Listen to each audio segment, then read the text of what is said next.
नमस्कार। स्वागत है आप सबका राजनीति के इस अखाड़े में। मेरा नाम है अजय सेतिया। मित्रों, सुप्रीम कोर्ट के एक फैसले पर बुधवार को भारत बंद हुआ, जिसमें नरेंद्र मोदी विरोधी नारे लगाए गए। जगह जगह हिंसा हुई। हूबहू यही बांग्लादेश में हुआ था, जब वहां की कोर्ट ने आरक्षण बहाल कर दिया था। पर आंदोलन हुआ शेख हसीना के खिलाफ, जिसे बाद में अमेरिका की गुप्तचर एजेंसी CIA, पाकिस्तान की गुप्तचर एजेंसी ISI और शेख हसीना विरोधी बांग्लादेश नेशनलिस्ट पार्टी ने लपक लिया। बांग्लादेश में जब शेख हसीना का तख्ता पलट हो गया, तो भारत के कांग्रेस के एक बड़े नेता सलमान खुर्शीद ने कहा कि जो बांग्लादेश में हुआ है अब वही भारत में होगा। ठीक उसी समय जब बांग्लादेश में तख्ता पलट की साजिश चल रही थी, भारत की सुप्रीम कोर्ट ने आरक्षण से जुड़ा यह फैसला दिया था, जिसने बुधवार को सारे देश को आग में झोंक दिया। जगह जगह पर हिंसा हुई है, लाठीचार्ज पुलिस को करना पड़ा है, आगजनी की घटनाएं भी हुई है। हूबहू आप बांग्लादेश से मुकाबला करिए, सुप्रीम कोर्ट की भूमिका और हिंसक आंदोलन की भूमिका और उसमें राजनीति। सुप्रीम कोर्ट का फैसला यह है कि SC ST के आरक्षण में क्रीमी लेयर का सिद्धांत लागू होना चाहिए, लेकिन यह जजमेंट का हिस्सा नहीं है, यह ऑब्जर्वेशन है। इस पर जजमेंट नहीं दिया गया। सुप्रीम कोर्ट ने सिर्फ यह कहा है कि जैसे OBC में क्रीमी लेयर का सिद्धांत है, वैसा SC ST में भी होना चाहिए। कोई जजमेंट नहीं है, लेकिन यह जजमेंट का हिस्सा नहीं होने के बावजूद राजनीतिक दलों ने और सारी ये दलित संगठनों ने इसे आंदोलन का मुद्दा बनाया। जबकि जजमेंट यह है कि 75 साल के आरक्षण के बाद भी SC ST की जिन जातियों को लाभ नहीं मिला, अब जरा उनकी तरफ देखा जाए। यानी कोटे में उन विचारों का कुछ कोटा तय कर दिया जाए जिन्हें आज तक 75 साल में आरक्षण का लाभ नहीं मिला है या वह नहीं ले पाए हैं। लेकिन यह फैसला भी कोई बाध्यकारी नहीं है। सुप्रीम कोर्ट ने राज्य सरकारों को अधिकार दिया है कि वे सब कोटा तय कर सकती हैं। कोटे में सब कोटा तय कर सकती हैं, जैसे पंजाब ने पहले ही किया हुआ है। और एक बात मैं आपको और बता दूं कि यह फैसला करवाने के लिए इंडी अलायंस की पंजाब की आम आदमी पार्टी की सरकार ही सुप्रीम कोर्ट गई थी। और यह फैसला आम आदमी पार्टी की पंजाब की सरकार के पक्ष में आया है कि कोटे में सब कोटा जो उसने पहले से तय किया हुआ है वह जायज है और इसी तरह पूरे देश में राज्य सरकारें कर सकती हैं। और देश भर में इंडी अलायंस ही इस फैसले का विरोध कर रहा है। इंडी अलायंस का दोहरापन, दो मुहापन आप इस फैसले से के बाद जो प्रतिक्रिया पूरे देश में की है इंडी अलायंस के लोगों ने, वे देख सकते हैं।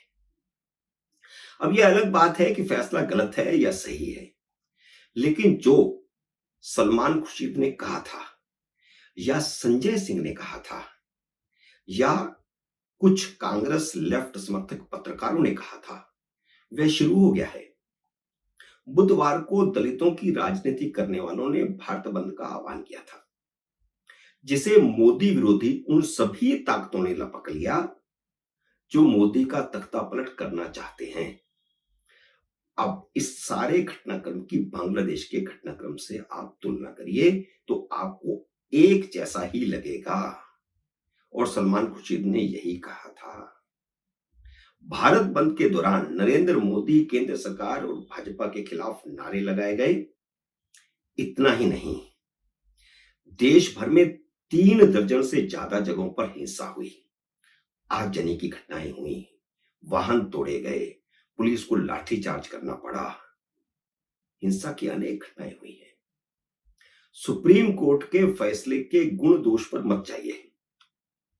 यह जानते हुए भी कि सुप्रीम कोर्ट का फैसला SC ST के वंचित परिवारों को फायदा पहुंचाने वाला है, नरेंद्र मोदी ने पल्ला झाड़ लिया और कह दिया कि केंद्र सरकार सुप्रीम कोर्ट के फैसले का समर्थन नहीं करती, क्योंकि नरेंद्र मोदी को पता था कि सुप्रीम कोर्ट के इस फैसले का विपक्षी दल फायदा उठाएंगे। तो इसलिए नरेंद्र मोदी ने 9 अगस्त को पहले ही कह दिया कि केंद्र सरकार इस फैसले के पक्ष में नहीं है, इसका समर्थन नहीं करती। अपनी जान बचाने के लिए अब मोदी सरकार रिव्यू पिटीशन डालने पर भी विचार कर रही है। मायावती, चिराग पासवान, भीमसेना के चंद्रशेखर, जीतन राम मांझी, रामदास अठावले, ये सब लोग इस मुद्दे पर बोले तो चलो, उनकी जातियों का मामला है, वे प्रभावित होते हैं, वे अपनी राय रखें।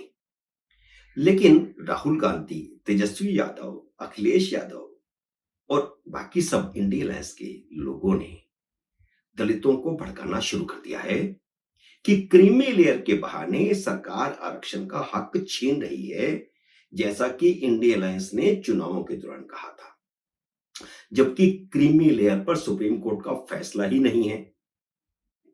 वैसे अगर देखा जाए कि जिन परिवारों ने आरक्षण का लाभ उठाया, परिवार में आईएएस, आईपीएस या पीसीएस हो गए, उनके बच्चे विदेशों में पढ़ रहे हैं, करोड़ों रुपए की संपत्ति हो गई, तो उन्हें क्रीमी लेयर क्यों नहीं माना जाना चाहिए? यह एक सैद्धांतिक सवाल है। देखिए, एससी एसटी में 1200 से ज्यादा जातियां हैं, लेकिन कुछ गिनी चुनी जातियां हैं जिनको अब तक आरक्षण का लाभ मिला और पीढ़ी दर पीढ़ी मिला। लेकिन सैकड़ों जातियां ऐसी हैं जिनमें से किसी को भी कोई लाभ का मौका नहीं मिला। तो उन्हें आगे करके मौका क्यों नहीं देना चाहिए? एक बार समीक्षा तो होनी चाहिए। आप देखिए कि बिहार की 22 दलित जातियों में से 21 महादलित हैं, जिनमें ज्यादातर को आरक्षण का लाभ नहीं मिला, क्योंकि आरक्षण का सारा फायदा पासवान उठा ले गए। तो आप पासवान और भुइयां या चमार या एक आध और जाति का नाम ले सकते हैं, इन सबको एक तराजू में नहीं तोल सकते। समस्या यह है कि जिन्होंने फायदा उठा लिया है, वे दूसरों को आगे बढ़ने देना नहीं चाहते, चाहे वे उत्तर प्रदेश में मायावती की जाति जाटव हो या बिहार में पासवान हो। इसलिए मायावती हो या पासवान सुप्रीम कोर्ट के फैसले का विरोध करते हैं। इस फैसले का उन दलित जातियों ने विरोध किया है जो 75 साल से फायदा उठाती रही हैं और अब भी उठा रही हैं। बाकी जातियों के भोले भाले दलितों, आदिवासियों को पता ही नहीं है कि सुप्रीम कोर्ट का फैसला क्या है। उन्हें तो झूठ बोलकर गुमराह किया जा रहा है कि मोदी सरकार आरक्षण का हक छीन रही है। लेकिन राजस्थान के भील और वाल्मीकि समाज ने बंद का समर्थन नहीं किया, उन्होंने कोटे में कोटे का समर्थन किया है। इसी तरह बिहार में जीतन राम मांझी ने बंद का समर्थन नहीं किया, जबकि चिराग पासवान ने किया। यह आंदोलन उसी झूठ पर आधारित है जो चुनावों में फैलाया गया था कि मोदी आए तो आरक्षण खत्म कर देंगे, संविधान बदल देंगे, लोकतंत्र खत्म हो जाएगा, देश में तानाशाही आ जाएगी। उसी नैरेटिव, झूठ के नैरेटिव पर ही यह आंदोलन खड़ा हुआ है और यह आगे जाकर के और हिंसक हो सकता है। इसलिए मोदी सरकार को चाहिए कि अगर उसे रिव्यू पिटीशन डालनी है तो जल्दी डाले, बल्कि अब तक डाल ही देनी चाहिए थी। मित्रों, उम्मीद है मेरा यह वीडियो आपको पसंद आया होगा। इसे लाइक और शेयर कीजिए। अगर आपने अब तक मेरे YouTube चैनल को सब्सक्राइब नहीं किया तो कृपया सब्सक्राइब करके अपना आशीर्वाद दीजिए। जल्दी मिलते हैं अगले वीडियो में किसी अन्य विषय के साथ। तब तक नमस्कार।